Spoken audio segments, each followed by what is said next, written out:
L'émission qui enjaille la Guinée et qui décrypte l'actualité à 360 degrés. Les grandes gueules. C'est aussi sur Sweet FM Guinée, tous les jours du lundi au vendredi à 18h sur la radio It's Only It. Et nous allons essayer de partir sur le terrain dans un instant. Écoutez, quelques acteurs évidemment. Elle était attendue, la rencontre Alpha Condé et la cellule d'Alain Diallo.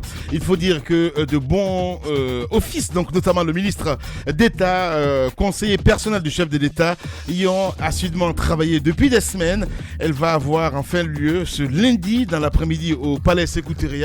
Tibou Camara, que nous allons essayer d'appeler dans un instant. Nous allons joindre aussi monsieur Ousmane Gawal Diallo. Il est député, l'UFDG à l'Assemblée nationale. Et si tout va bien, Amadou Damaro Camara aussi, de RPG Arc-en-Ciel.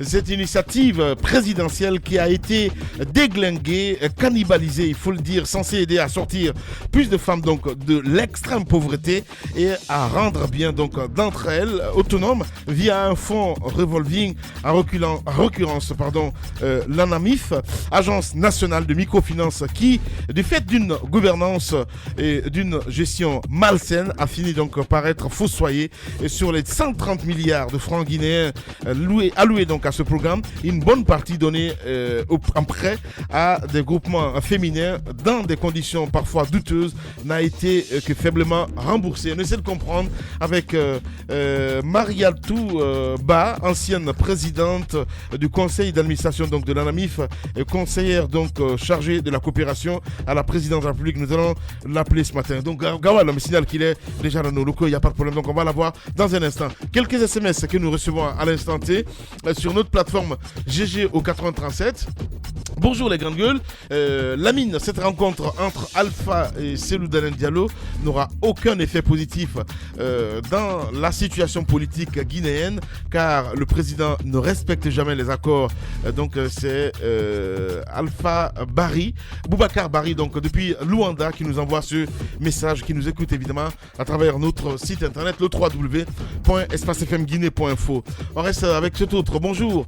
Le problème en Guinée, ce n'est ni l'opposition ni la mouvance, c'est la mauvaise foi donc du cadre de l'administration et de la justice. On reste avec Alpha Moussa Makadiabi qui nous écrit: bonjour les GG et bonjour à toute l'équipe. Lamine essaie de connecter Bantanko et dites-lui qu'il n'a aucune preuve, pour accuser donc les forces de l'ordre de tuer lors des manifestations, alors que Koula était tombé donc sur une balle au siège de l'UFDG.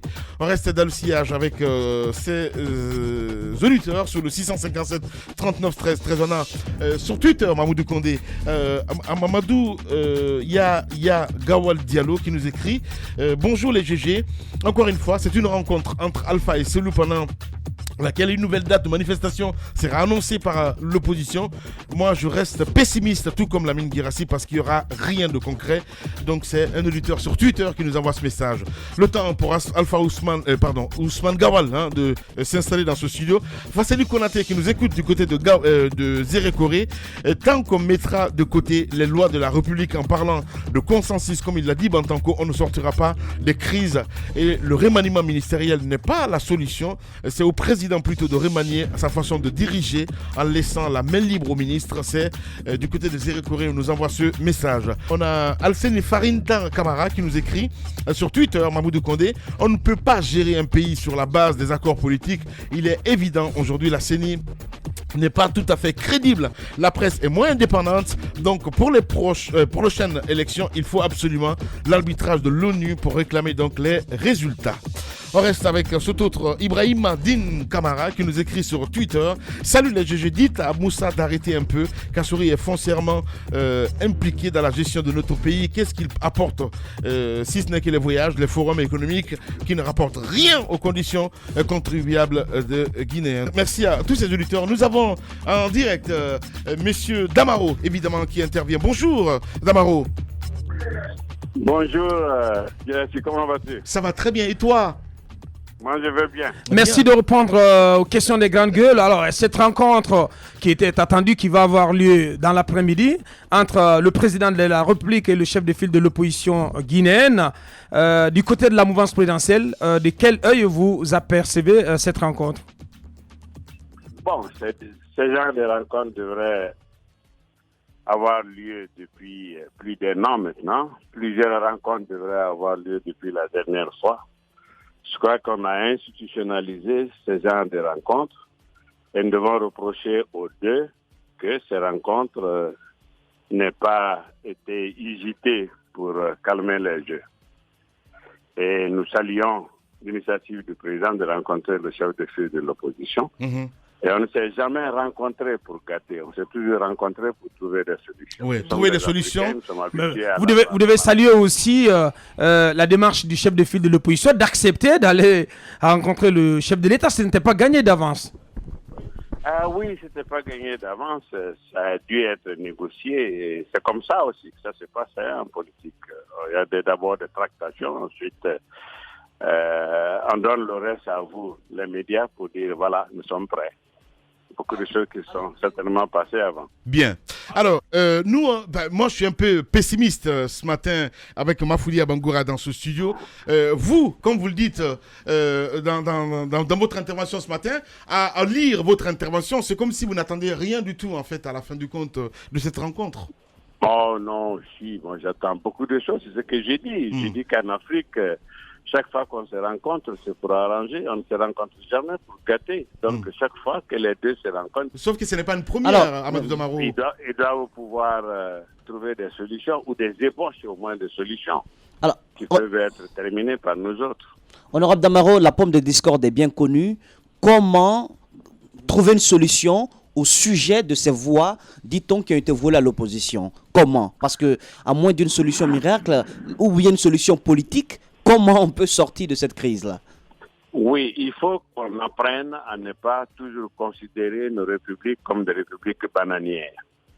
Quand on a une loi électorale qui indique clairement les instances qui doivent se prononcer sur les contentieux, et que ces instances se prononcent, et qu'on ne soit pas d'accord sur ces instances, sur le résultat ou la décision de ces instances qui sont dans la loi sans appel, la seule chose qui reste, quand un magistrat a mal jugé, on a le Conseil supérieur de la magistrature pour porter plainte contre le magistrat. Ouais. Mais on ne vient pas dans la rue pour contrer les décisions de nos institutions que nous avons créées. Bien. On s'est battu ici, on a fait des marches pour que toutes les institutions soient créées. En même temps, vous avez fait des arrangements aussi. Hein. Je parle de l'UFDG et du RPG Arc-en-Ciel. Justement. Voilà. Justement. Le code électoral amendé en est l'illustration. On a eu toujours des dialogues en contournant la loi au nom de la stabilité et de la paix. On n'a ni paix ni stabilité. Il vaut mieux qu'on respecte la loi. C'est bien. Ça, c'est un message encouragé. Merci beaucoup, en tout cas, Damaro, d'avoir accepté notre invitation ce matin. Merci, je vous en prie. Oui, monsieur Damaro. Question bonus. Allô? Oui. Voilà. Oui, la rentrée parlementaire aussi qui va être boudée par l'opposition. On a vu un vote sorti dans certains médias. C'était une perspective, mais qui pourrait ne plus avoir lieu, ne plus être mise à l'issue de la rencontre d'aujourd'hui. Au cas où. Tout cela risque de tomber à l'eau. Au cas où. À partir d'aujourd'hui. Franchement, je suis sincère qu'ils vont nous manquer à l'ouverture. Mais j'ai prévenu le président du groupe parlementaire des libéraux-démocrates que s'ils ne viennent pas, on va couper leurs primes. Ah, ok. Et ils doivent venir parce qu'on a de sérieux dossiers. On a d'abord on a pris la résolution pendant la dernière session de constituer des commissions parlementaires d'information qu'on doit aller dans des ministères qui doivent s'occuper de s'intéresser à certains dossiers.